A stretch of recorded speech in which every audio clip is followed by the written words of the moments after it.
Omar, I know you scored a lot of goals, but given the whole backdrop of this game, is this one kind of an important one?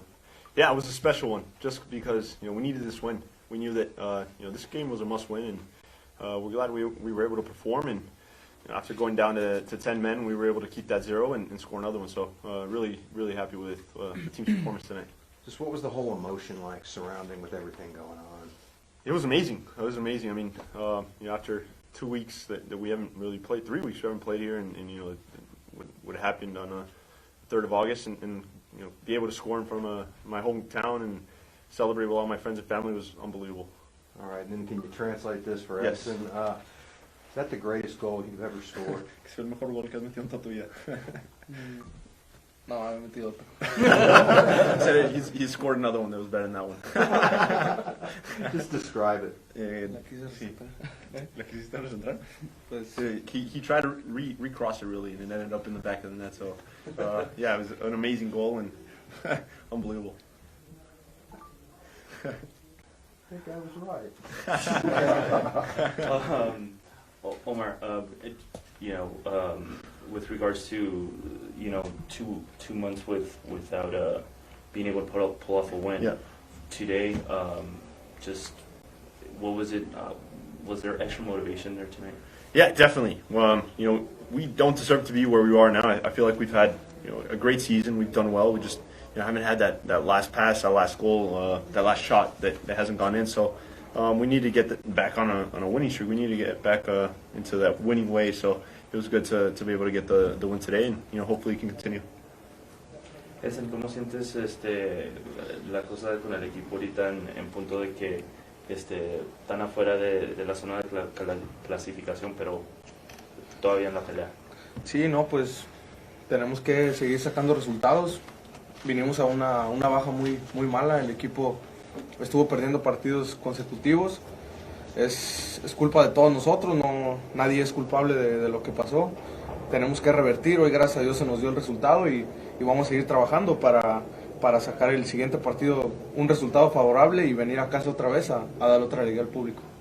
How cool is it you're going to be on Sports Center? que va a estar divertido, que va a salir en top 10 de ESPN, ¿o no?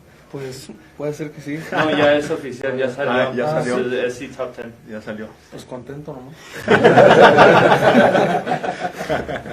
Over next week, turning to next week, what many people in this league call the toughest game as a visitor. Apparently, going to McAllen is very, very tough against Rio Grande Valley. Your thoughts on next week's game? Yeah, it's a rough game. Rough atmosphere. Really nice stadium, nice place to play. It's just, a lot of people don't go and get wins there. So, yeah, we know what we're up against, and we have all the confidence that we can get this win and continue to climb up the table. ¿Les ayudaron todas las emociones previas al partido a sacar un poco más de corazón para sacar la victoria? Sí, creo que en el vestidor platicaban mucho de lo que estaba sintiendo la ciudad y que nosotros necesitábamos sacarle un poco de alegría o darle un poquito de alegría a la ciudad y bueno, contentos que lo pudimos hacer hoy. Sí, pues la verdad estábamos muy tristes cuando pasaron las cosas esas y a nadie se le desea. Yo soy mexicano, estoy en otro país y yo no le deseo mal a nadie, pero pasó y ahorita la ciudad se ve fuerte, estamos unidos todos y qué más ahorita que el equipo de aquí del Paso da una alegría a su gente y en casa, la verdad es algo muy bonito. Coach, given the whole backdrop of the game, all that it meant, what all did it mean to you and the team to be able to do this?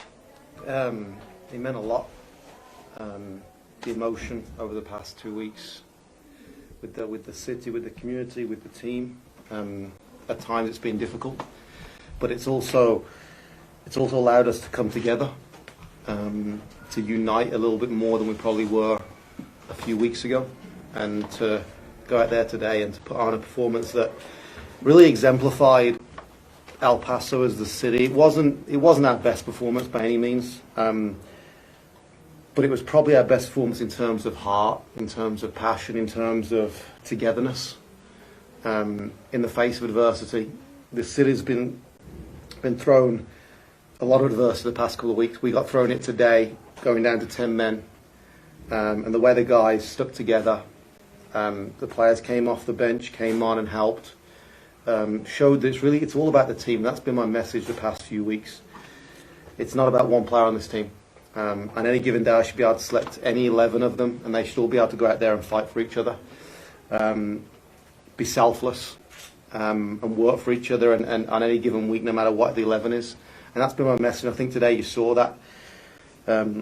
You saw guys, like I said, come off the bench and give everything, which is a credit to them, credit to their attitudes, and I'm just incredibly proud of the work that the group played tonight.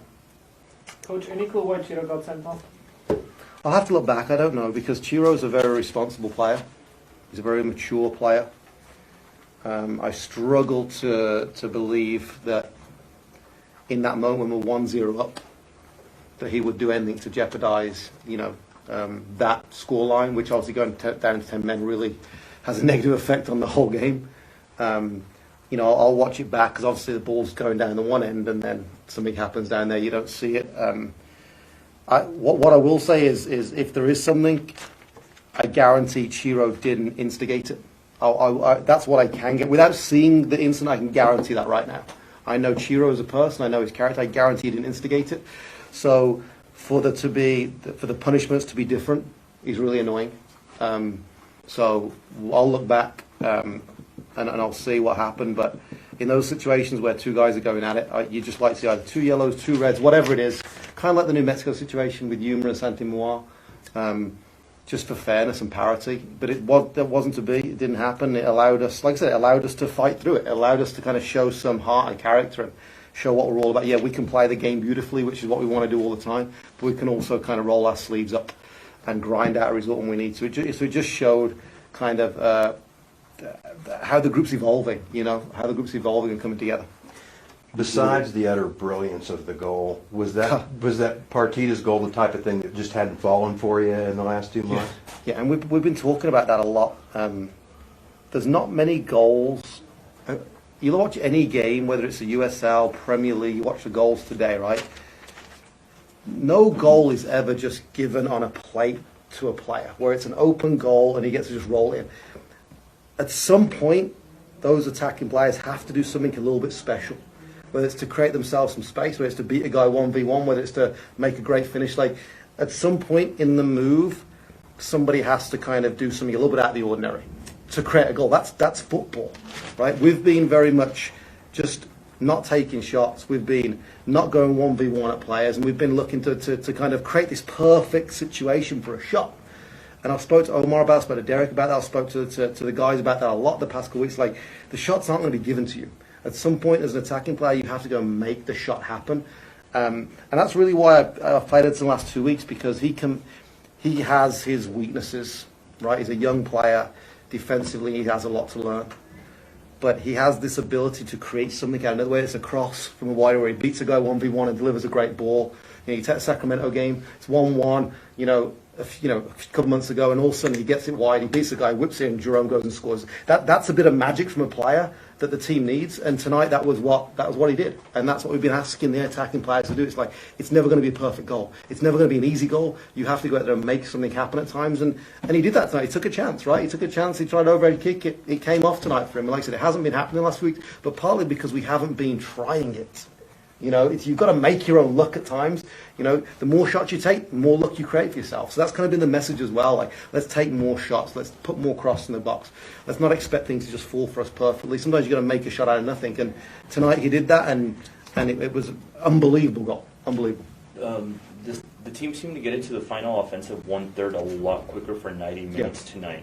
Was that something that the opposing team allowed for you guys to do, or was it something on your effort, kind of going a little bit away from your style of moving up as a collective 11? It's kind of what I just said. It's like we've been looking to move the ball so much that we're not actually creating enough.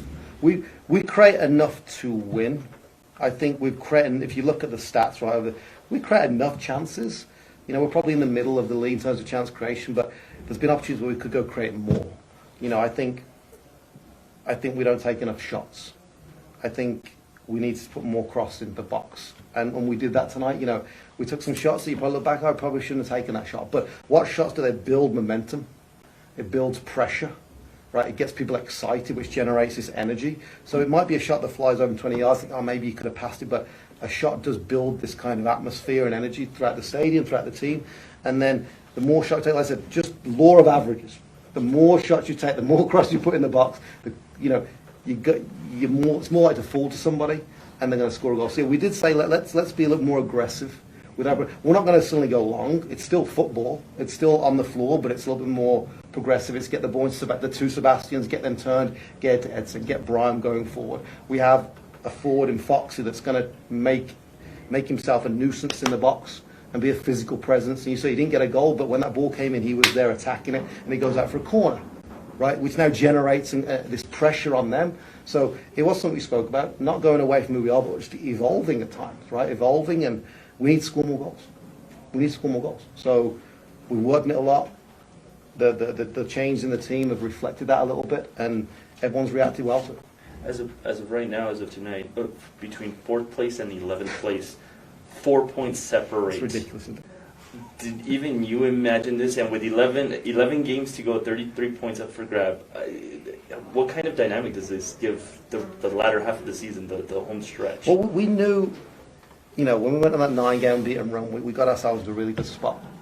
And then you kind of hit the halfway point of the season, you kind of assess, okay, how many points do we need to make sure we're in the playoffs come the end of the season?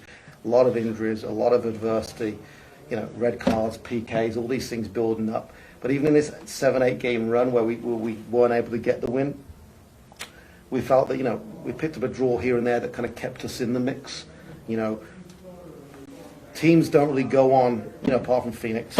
Everyone's kind of winning and losing and tying, so they're taking points off each other. And we felt the performances were good enough where, we felt good about ourselves. And we knew the win was coming, and we needed it tonight. We got it tonight, and like I said, it keeps us close to that group. It keeps us close to 4th, 5th, 6th place. We frankly, we want to be in the playoffs, and if you offered me 9th right now, I'd probably be hard-pressed to say no.